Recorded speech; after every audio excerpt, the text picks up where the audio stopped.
Let's start with an honest truth that almost nobody likes to hear, but everyone needs to understand. If your forearms haven't grown yet, it's not because you have bad genetics, and it's definitely not because forearms are impossible to build.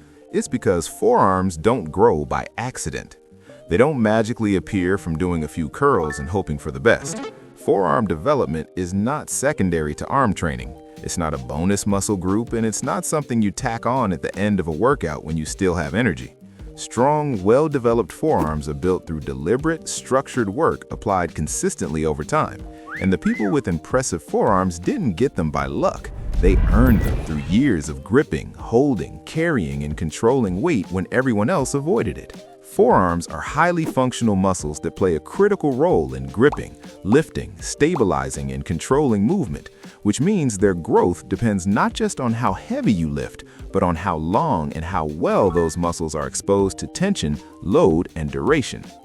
Unlike larger muscle groups that respond best to heavy weight and low repetitions, forearms are uniquely adapted to endurance, frequent use, and sustained contraction, which is why intelligent volume, proper execution, and patience matter far more than ego lifting.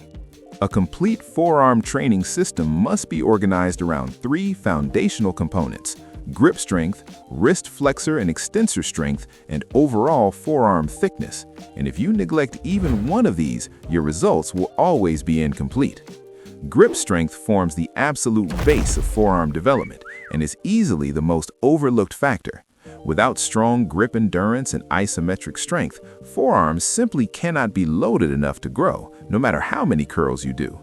Exercises such as farmer's carries, static holds, and dead hangs are foundational because they force the forearm muscles to stay under continuous tension for extended periods of time, and that sustained effort is what drives real adaptation. Farmer's carries should be programmed for 3 to 5 sets of 20 to 45 seconds using a load that seriously challenges your grip while still allowing upright posture, controlled steps, and stable shoulders. Because if you're leaning, rushing, or waddling like a penguin, the weight is too heavy. The goal is not speed or distance. The goal is uninterrupted tension and control. As your grip improves, increase the duration before increasing the weight, because endurance-based progression is what forearms respond to best. Static holds, performed by holding a barbell or dumbbells at the end of a set, should be done for 3 to 4 sets of 30 to 60 seconds, focusing on maintaining tension without excessive wrist movement. These holds build forearm density and teach the muscles how to maintain force when fatigue kicks in, which is exactly when most people drop the weight and give up. Dead hangs on a pull-up bar should be performed for 2 to 4 sets of 20 to 60 seconds, keeping the shoulders active and the grip engaged the entire time. This exercise strengthens the forearms while also improving shoulder stability and upper body coordination. And yes, it will humble you very quickly if your grip is weak. Grip-focused training can be included multiple times per week because forearms recover faster than larger muscle groups as long as volume is controlled intelligently and you're not turning every session into a survival challenge. The second critical component of forearm development is wrist flexor and extensor strength, which directly affects forearm thickness, balance, and the long-term health of your elbows and wrists. Wrist curls target the forearm flexors, which contribute significantly to overall mass, while reverse wrist curls train the extensors, which are often neglected and are essential for joint balance and injury prevention.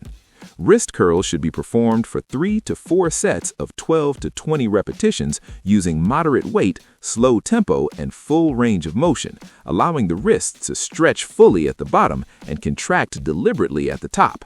And if you're bouncing the weight or rushing reps, you're missing the point. Reverse wrist curls should be performed with lighter weight for 3 to 4 sets of 15 to 20 controlled repetitions, focusing on smooth movement rather than load, because balanced development between flexors and extensors reduces elbow strain and keeps you training consistently instead of dealing with nagging pain. These movements might look simple and they might not impress anyone watching, but over time they add serious size, strength, and durability to your forearms. The third component, Overall forearm thickness comes from movements that combine grip demand, elbow flexion, and sustained tension across multiple muscles. Reverse curls are one of the most effective tools for this because they minimize biceps dominance and place greater emphasis on the brachioradialis and surrounding forearm muscles. Reverse curls should be performed for 3 to 4 sets of 8 to 15 repetitions using strict form, controlled tempo, and full elbow extension, with particular focus on the lowering phase because slow eccentrics dramatically increase time under tension, and time under tension is where forearms grow. Carry variations such as suitcase carries or heavier farmer's carries further contribute to thickness by forcing the forearms to stabilize load dynamically while the rest of the body works to stay balanced. But these should be used strategically so grip fatigue doesn't interfere with other lifts.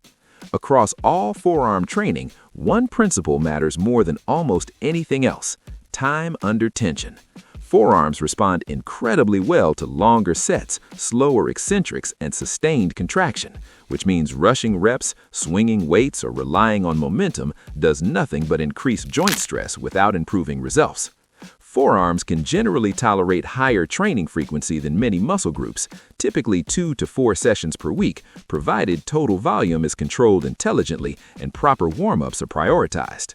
Warm-ups should include wrist rotations, light activation sets, and gradual loading to prepare connective tissues and reduce strain, because forearms are small muscles but highly connective tissue dependent. Another major factor in long-term forearm development is limiting over-reliance on lifting straps. Straps absolutely have their place for heavy pulls, but using them for everything turns your forearms into passengers instead of drivers. Let your hands work during rows, pull-ups, and carries whenever possible, because that natural grip demand reinforces adaptation across multiple movement patterns. Progress in forearm training should be evaluated gradually through longer hold times, better control, improved endurance, or small strength increases, not overnight visual changes. Nutrition, hydration, and sleep matter here too, because forearms recover and grow just like any other muscle group when they're given the chance. Over weeks and months of consistent, intelligent application, this structured approach leads to stronger grip, thicker forearms, better lifting performance, and a balanced, functional look that reflects real strength, not shortcuts. Forearm development rewards patience, discipline, and attention to detail. And if there's one muscle group that exposes who trains seriously and who doesn't, it's the forearms, because you can't fake strong hands.